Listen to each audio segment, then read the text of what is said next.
For today's video, ituturo ko sa inyo kung paano kukunin yung points natin sa Pupo.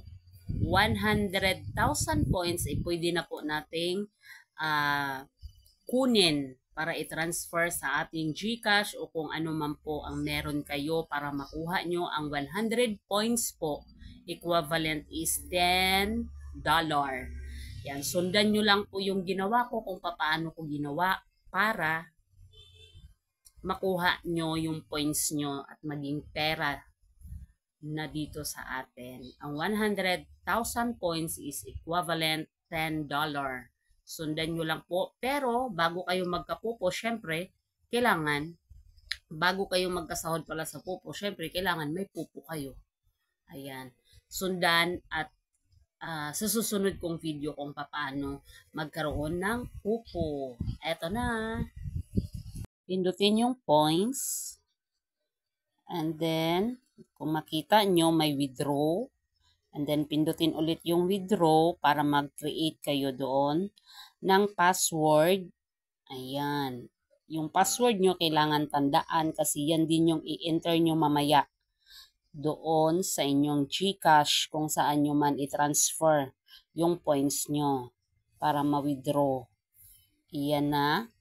So, nandoon na nakalagay na ako sa aking GCash kasi doon ko tin-transfer.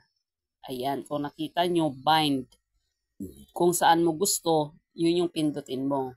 So, syempre, kung sino yung nakapangalan sa pag-transferan mo para makuha mo yung points mo. Ganon. Yan. Ilalagay mo ulit yung password na sinet up mo kanina.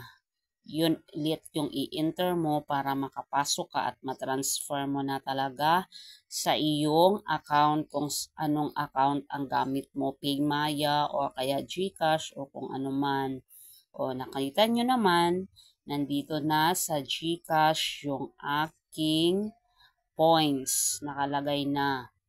So, ayan. Pindutin ko ulit yung GCash. I-enter yung password. Eto na. Yan. Withdraw.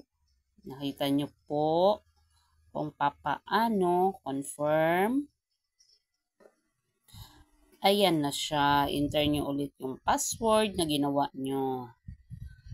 Tsaka, saka nyo ngayon, titingnan yung message na nag-success ang inyong transfer. Ayan. Eto na, nakapag-transfer.